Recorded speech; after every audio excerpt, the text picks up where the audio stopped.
जय हिंद दोस्तों, स्वागत है आपका हमारे YouTube channel BN Singh classes में। आज हम लोग बात करेंगे ऑपरेशन रैथ ऑफ गॉड, यानी कि खुदा का कहर। ठीक है, देखिए जो आपका ऑपरेशन रैथ ऑफ गॉड था ये मोसाद के द्वारा चलाया गया था। जो मोसाद के जो प्लेयर्स थे, मोसाद के जो खिलाड़ी थे, मोसाद कह रहे हैं, इजराइल के जो खिलाड़ी थे, उनकी जो हत्या की गई थी आतंकवादियों के द्वारा, उसका बदला मोसाद ने 20 साल तक लिया। विश्व के कोने कोने पर जहाँ भी ये आतंकवादी छुपे थे, जो भी जिस भी तरीके से इन आतंकवादियों को जिसने सपोर्ट किया था, जिस आतंकवादियों ने भी जिसने भी किसी भी तरीके से सपोर्ट किया था, उन सभी लोगों को मोसाद ने पूरे दुनिया से ढूंढ ढूंढ के मारा था। तो ऑपरेशन रैथ ऑफ गॉड क्या है, इसके बारे में हम लोग आज बात करेंगे। देखिए, ऑपरेशन रैथ ऑफ गॉड जो था, इसे ऑपरेशन बेयॉन्ड भी कहते हैं। देखिए हुआ क्या था कि 1917 में म्यूनिक ओलंपिक, जो आपका 1972 में म्यूनिक जर्मनी में एक ओलंपिक चल रहा था, मतलब ओलंपिक जो आपका हर 4 साल पे चलता है, यही ओलंपिक था। और वहाँ पे जो इजरायली प्लेयर्स थे वो वहाँ पर आए हुए थे। उसी में क्या हुआ कि जो आपका पैलेस्टीनियन आर्म्ड मिलिटेंट ग्रुप, या जिसको ब्लैक सितंबर भी कहते हैं, पीएलओ का एक ग्रुप था, यानी कि पीएलओ जो आपका है पैलेस्टीनियन लिबरेशन ऑर्गेनाइजेशन, इसके कुछ टेररिस्ट जो थे वो उस खेल का, यानी कि जो आपका म्यूनिक ओलंपिक का जो जहाँ पे जो टीम ठहरी हुई थी, वहाँ पे उन्होंने एंटर किया और जितने भी, मतलब कह सकते हैं कि जो इजरायली प्लेयर्स थे उनको मारना उन्होंने शुरू कर दिया।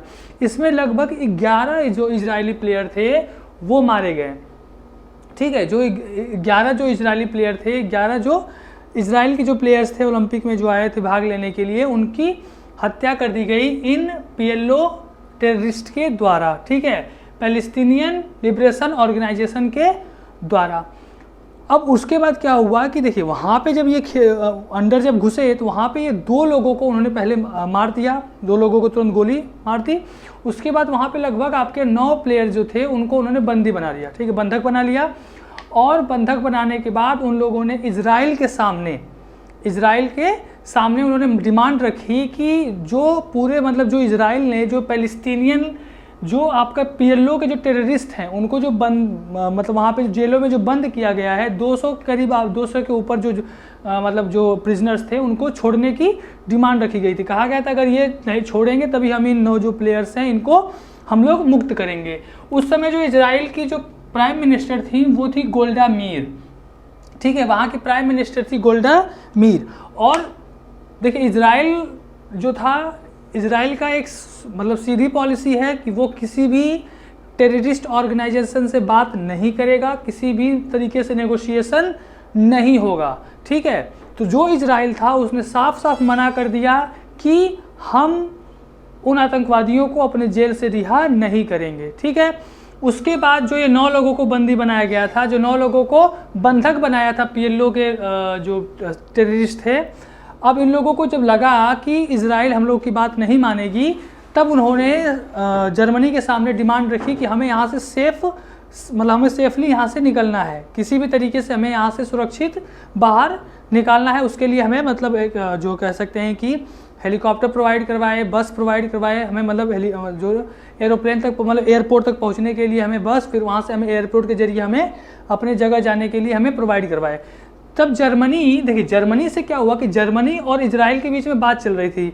इजराइल ने कहा कि हमें हमारी जो स्पेशल फोर्सेज हैं उनको जाने की, मतलब वो वहाँ पर जा सकते हैं और वो जो है हमारे जो इजरायली प्लेयर्स हैं उनको उनके बंधन से छुटकारा दिला सकते हैं उनके।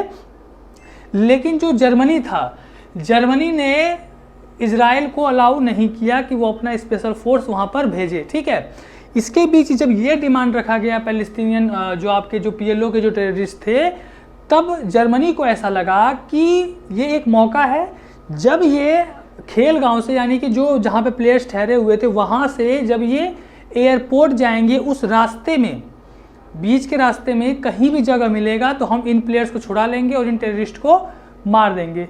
ठीक है, उसके बाद क्या हुआ कि वो टेररिस्ट वहाँ से मतलब निकले और रास्ते में जो उनके ऊपर अटैक हुआ, उनको लगा कि अब तो हमको मरना ही है, तो जो 9 प्लेयर्स थे उन 9 प्लेयर्स को उन्होंने मार दिया और जो भी आतंकवादी थे उनको मार दिए गए। अब यहाँ पे सबसे बड़ी प्रॉब्लम क्या हुई कि जब इजराइल में जो जनता थी वो पूरी तरह से गुस्सा थी अपने सरकार के ऊपर कि सरकार की ऐसी पॉलिसी है जिसकी वजह से हमारे जितने भी प्लेयर्स थे वो सब मारे गए। अब सबसे बड़ी बात क्या थी कि इजराइल जो था अब वो शांत बैठने वाला था नहीं। इजराइल जो था, इजराइल अब इसका बदला लेगा चाहे कुछ भी हो जाए। अब इजराइल ने जो अपने प्लेयर्स थे, जो 11 प्लेयर्स थे जो म्यूनिक ओलंपिक में जिनकी हत्या हुई थी, उसका बदला लेने के लिए एक ऑपरेशन लॉन्च किया जिसे ऑपरेशन रैथ ऑफ गॉड कहा गया। ठीक है, खुदा का कहर। इसके अंतर्गत ये कहा गया कि देखिए टेररिस्ट जो गए थे खेलगांव में वो तो मारे गए थे, लेकिन कहा गया था कि इन ब्लैक सितंबर जो ऑर्गेनाइजेशन है या जो PLO है, जिसने किसी भी तरह से छोटा भी या बड़े से बड़े किसी भी तरीके से अगर जो इन सितंबर यानी कि ये जो मैसेकर हुआ है, इस मैसेकर के लिए जिसने भी सपोर्ट किया है उसे हम छोड़ेंगे नहीं। वो दुनिया के किसी भी कोने पर छुप जाए हम उसको मार डालेंगे, यानी कि छोड़ेंगे नहीं। और ये ऑपरेशन जो था वो मोसाद के द्वारा लॉन्च किया गया, मोसाद के द्वारा इसे लीड किया गया और ये ऑथराइज किया गया था इजरायली PM गोल्डा मीर के द्वारा। ठीक है, और सबसे बड़ी बात क्या थी कि ये जो आपका ऑपरेशन था, ऑपरेशन रेथ ऑफ गॉड, ये लगभग 20 साल तक चला। ठीक है, लगभग 20 साल तक चला। विश्व के कोने कोने मतलब विश्व के हर देश में जहां भी ये लोग छुपे थे उन लोगों को इसने ढूंढ कर मारा। सबसे पहला इसने जिसको मारा वो था आपका वॉल स्वेटर रोम में।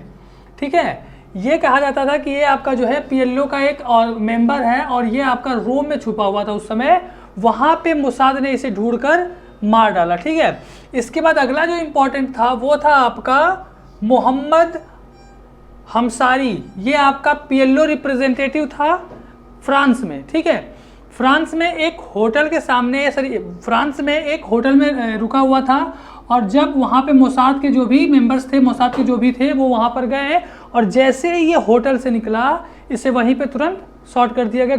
4 गोली इसके सर में मारी गई थी।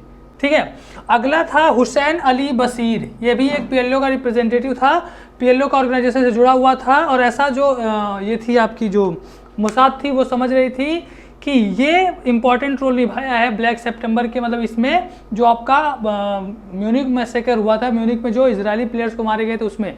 इसके लिए क्या हुआ कि जो बशीर था ये आपका रोम में छिपा हुआ था, सॉरी ठीक है, ये आपका इटली में शायद था और वहाँ पे जो मोसाद थी, मोसाद की एक फीमेल जो आपकी मेंबर्स थी वो एक एक जर्नलिस्ट बन के यहाँ पर गई। ठीक है, जर्नलिस्ट बन के इनके आ गई और इनसे मतलब एक तरह से इनका मतलब इंटरव्यू लेने के बाद चक्कर में क्या हुआ कि इनके जो बेड था, ठीक है, जो बेड था रूम में, वहाँ पे ये बम प्लांट किया गया। ठीक है, बम प्लांट किया गया और जैसे ही ये मतलब बाहर निकली और उसके बाद इसे बम से उड़ा दिया गया पूरा, मतलब सीधे बम मतलब होटल के रूम के अंदर ही इनको मार दिया गया। अगला जो नेक्स्ट इंपॉर्टेंट था वो था जून 10 को 1986 खालिद अहमद नजल, ये जनरल सेक्रेटरी जनरल था PLO का, इसको भी बम प्लांट करके ही मारा गया था।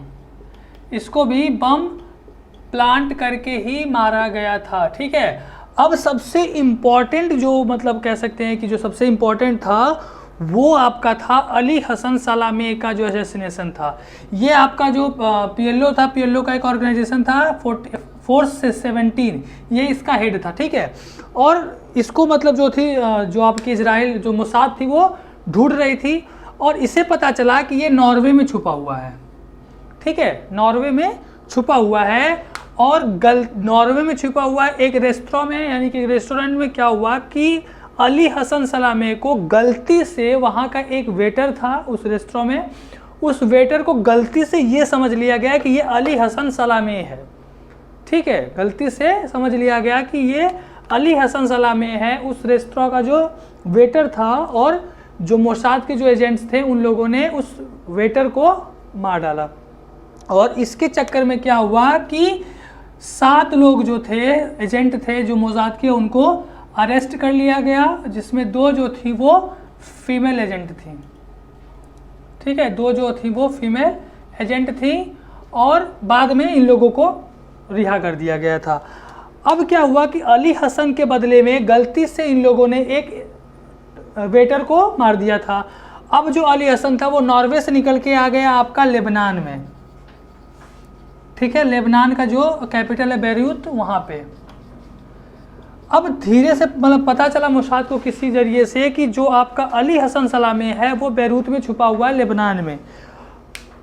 मोसाद की एक फीमेल एजेंट यहाँ पे गई और इसने इसको पता किया, और जैसे जैसे मतलब उसके बाद धीरे धीरे जितने भी मोसाद के एजेंट थे, कुछ और एजेंट्स यहाँ पर आए हैं, और एक जो सलामी था, सलामी जिस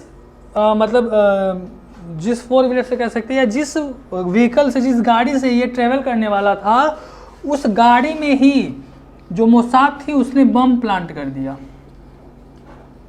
ठीक है, उस गाड़ी में ही बम प्लांट कर दिया गया।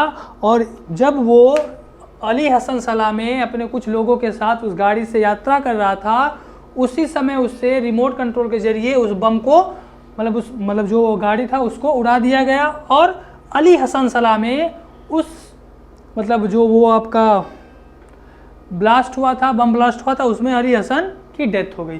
और इस तरह से करते करते जितने भी ऑर्गेनाइजेशन, PLO ऑर्गेनाइजेशन के उस समय के रिलेटेड थे, उसको ये जो कह सकते हैं कि जो मोसाद थी पूरी दुनिया में ढूंढ ढूंढ कर लोगों को मारी। ठीक है, अपने 11 लोगों का जो हत्या हुआ था, 11 लोगों का जो मैसेकर हुआ था आपका म्यूनिक ओलंपिक में, उसका बदला जो मोसाद थी उसने पूरे दुनिया से ढूंढ ढूंढ कर, जितने भी PLO के लोग, जो भी सपोर्टर थे, किसी भी तरीके से उन लोगों ने PLO को सपोर्ट किया था, सबको उसने ढूंढ ढूंढ के मारा। ठीक है, तो ये बहुत इंपॉर्टेंट एक आपका ऑपरेशन था, ऑपरेशन डेथ ऑफ गॉड, जो बताती है कि मोसाद कितना पावरफुल है। और मोसाद के ऐसे बहुत सारे ऑपरेशन हैं, बहुत सारे ऐसे उसने काम किया है जिससे कि हम लोग कह सकते हैं कि दुनिया के जितने भी अच्छे, जो ब्रिलियंट या बहुत आउटस्टैंडिंग जो काम करते हैं जो आपके एजेंसीज, उसमें आपका मोसाद आता है। ठीक है, इसके बाद हम लोग मोसाद का एक और इम्पॉर्टेंट जो आपका है थंडरबोल्ट ऑपरेशन, उस पर बात करेंगे। थैंक यू, जय हिंद।